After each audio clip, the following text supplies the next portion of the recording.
The question I'm asking is, what is the expertise that you have and other Moms for Liberty advocates have to decide that a book, an award-winning book like All Boys Aren't Blue, isn't appropriate for students to read? What is your expertise? What a tragic story of a young man who's by his adult family member. So you have incest, pedophilia. Joy, you said you'd let me answer, so I'm going to answer Please for you.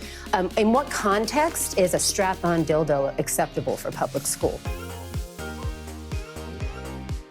That's right, boys and girls. You need to have very special credentialed expertise to know whether your children should be seeing porn without your permission, without your consent, sometimes even without your knowledge in your taxpayer-funded public schools. That's right. Where's your expertise? Joy Reid wants to know. That's Tiffany Justice, Moms for Liberty, and it was a great interview. It was on Friday, and we're just now getting to it because there's been so much news going on. And we're going to pick it apart a little bit here because, first of all, this is a great job by Tiffany Justice in actually speaking truth and keeping her calm and not going nutso with Joy Reid.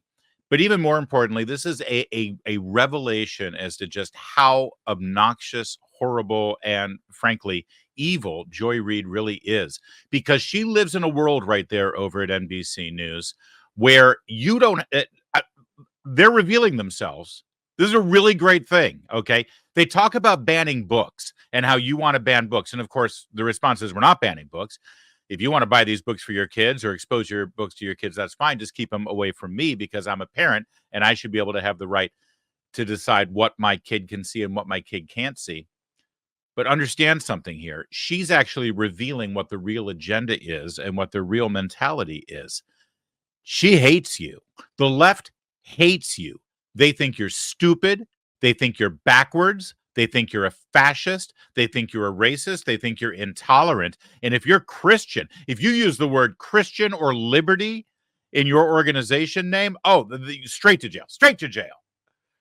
And Joy Reid displays it perfectly here. Let's watch this together. Question I'm asking is, what is the expertise that you have and other Moms for Liberty advocates have to decide that a book, an award-winning book like All Boys Aren't Blue, isn't appropriate for students to read? What is your expertise? What a tragic story of a young man who's by his adult family member. So you have incest, pedophilia. Joy, you said you'd let me answer, so I'm going to answer Please for you. In what context is a strap-on dildo acceptable for public school? That's my question to you. Tell me what the context around the strap-on dildo or of a minor child by a teacher. Hold on a second. No, wait, we're talking about public school. One moment. All right. So now you've asked me questions. Sure. So I'm going to answer it. Okay. Well, who is the main character? What's the name of the main character in All Boys Ain't Blue? Now, that's not really an answer to the question, right? You've asked me a question, so I'm going to answer it.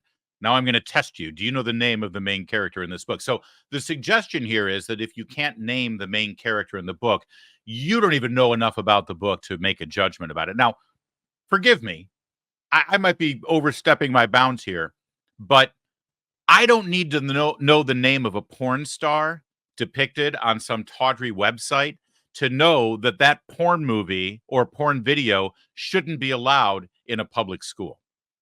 And can you imagine the audacity of a school board or a principal or an administrator saying to if a parent is complaining that the computers at a school library are open to Pornhub or whatever pornographic website that's out there, if you're complaining that that's available to your 10-year-old when they go to the library, can you imagine the librarian or the administrator saying, well, hold on a minute, can you name the porn star in said video? I mean, what kind of basis do you have to criticize this video if you can't even name the porn star? Or the pizza delivery man that ends up getting it on with the porn star. Can you name the pizza delivery man? Well, usually it's Ron Jeremy, at least back in my day. That's the audacity and the evil nature of this approach that Joy Reid is taking here. I'm sorry that Tiffany Justice even tried to play along. I've got a question. You have a lot to say about Christians in America. Can you name the 12 apostles, Joy? Can you? I bet you can. People always get hung up on Nathaniel. All right, let's get back to it. Aren't Blue.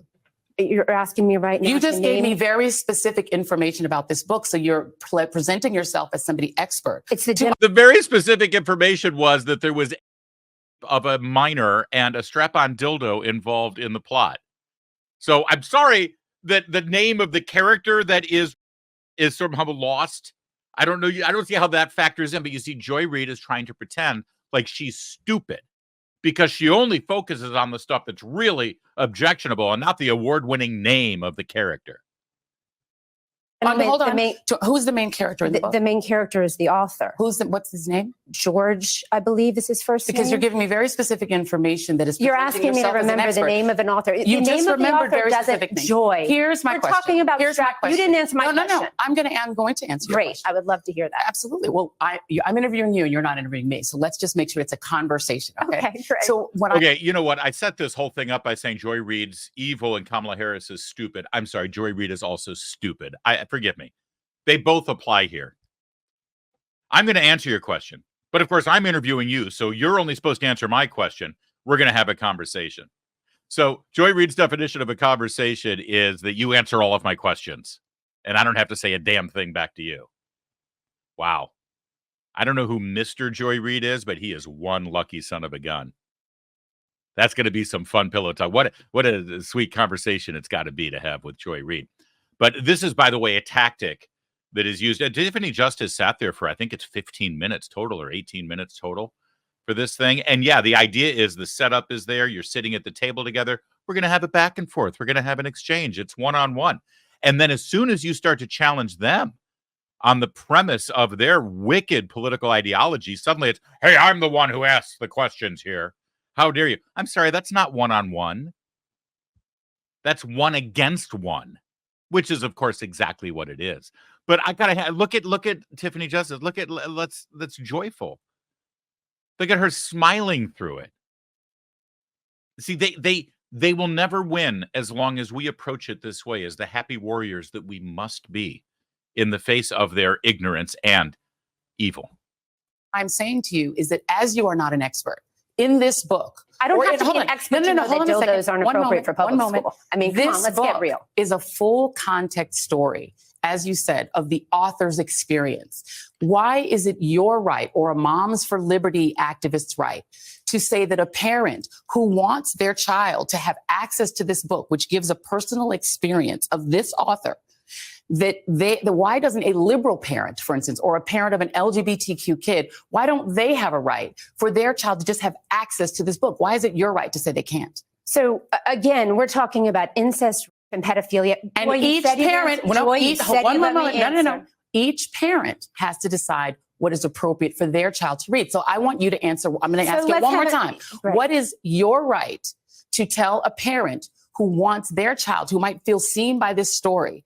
Why don't they have the right? Why don't they have the right as a parent to say, my child can have access to this book? If a child feels seen by this story, that means that they have been the victim of a predator. That means that they have either been raped by a family member, they've experienced and your proof of that is what? You just said that if a child feels seen by this story. That's right. That's really important. The bigoted homophobia that, by the way, Joy Reid has a very vivid and colorful history dwelling in bigoted homophobia. Go ahead and look it up. They've tried to erase it, but it's pretty clear where she comes from and what perspective. But what kind of bigoted homophobia do you have to own if you think that a story that focuses on the of a minor is something that the LGBTQ community makes them feel seen?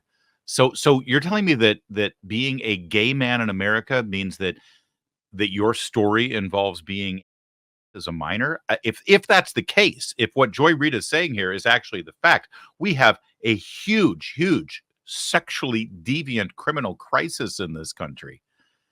I've known a lot of gay men in my lifetime, and I don't think they feel seen by a story of child. But that's what she would have you believe, Joy Reid, because I guess she's full of bigoted homophobia, to use their words. Of course, that's not the language that I would employ, but we're dealing with the left here, and we have to do that. But let's go back to the premise of her entire question here, which I think is really, really, again, revealing. What right do you have as a parent to say that other parents can't have access to these books. Well, of course, nobody's denying access to books. Go ahead and get the book. Get the book all you want. They're available everywhere. What we're saying is that we don't have to pay for it, and we don't have to have our kids exposed to it too. In fact, Joy Reid, last I checked, loves going on her show on MSNBC and talking about how democracy is under threat. Joy, I hate to tell you this, but you're arguing with democracy right now. This is exactly how we use democracy in our constitutional republic to decide things. And if the majority says, you know what, this is inappropriate, then, you get rid of it. Just like in California, where the majority of certain school boards have banned To Kill a Mockingbird or Huckleberry Finn. Democracy. You're now making assumptions about it. No, but if a child has been, we should do a lot better than put a book on a library Now you're literally shelf. creating a story behind a child that you don't know. Let me show you a form. This is a form that can be obtained in Broward County, Florida. Okay. I'm going to show it to the audience, and then I'm going to show it to you. Okay. This is called the opt. Yeah, please. I'm going to hand it to you. Thank you so much. It's called the opt-out form. Okay. An opt-out form would allow any parent, because you said you are in favor of parental rights. I am. It would allow any parent to opt out of their child being able to take books out of the library without their parents' permission. Okay. So that Moms for Liberty, why not advocate that every school in America have an opt-out form so that a parent who doesn't want their child to access a book like All Boys Aren't Blue, right, that they can make that choice? Because then each parent, including a liberal parent, a Black parent, a parent who wants their child to read a book about African-American history, we want children to read books. Why not just opt out for yourself rather than tell other parents what they can and cannot? First of all, I think what you're talking about here is a wonderful step in the right direction. We should be having conversations about this. This is about local control. Mm-hmm. A lot of these decisions are made at the local school board level. Mm-hmm. And that's where these decisions should be made. And there should be vibrant conversations about what's happening in our public schools and what kids have access to. Joy, however, maybe we could just put all the books with all the graphic sexual content, the dildos, I'm sorry. I'm so sorry. Let's do a back room. Let's put a curtain up in the library like they used to do. One moment. Remember when we were little and you would go to the video store? The books that Moms for Liberty. The books that Moms for Liberty. With pornography. I know that I've seen. We could just do that in the public library. I have seen tapes of what Moms for Liberty does, and you all go into school board meetings and you read graphic stuff. Disingenuous conversation. No, it's not. There's America used to understand that there's something called age-appropriate content. Right. And yeah, it's funny.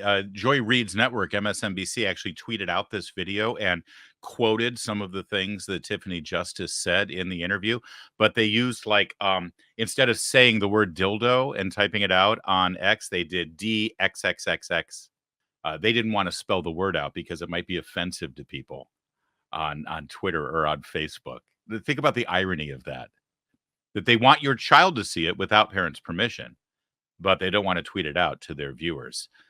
Also, this opt-out idea, great subterfuge by Joy Reid there, and good for Tiffany Justice for saying, you know what, this is a step in the right direction. Maybe this is something we could talk about. But you need to understand something. In Montgomery County, Maryland, which borders Washington, D.C., dominated by Democrats, one of the most liberal counties in one of the most liberal states in America, the school board there has actually done away with all opt-out for all parents. If you're a parent in Montgomery County Public Schools, you are not allowed to opt your children out of the sexually explicit instruction that the Democrats are forcing onto children. So Joy Reid needs to get up to speed here because her party and her political ideology is already eliminating opt-out everywhere. And good for Tiffany Justice to actually call her out on it. That was good stuff. And she deserves a big round of applause. And by the way, you probably should be supporting Moms for Liberty because that's exactly the kind of great work that they do.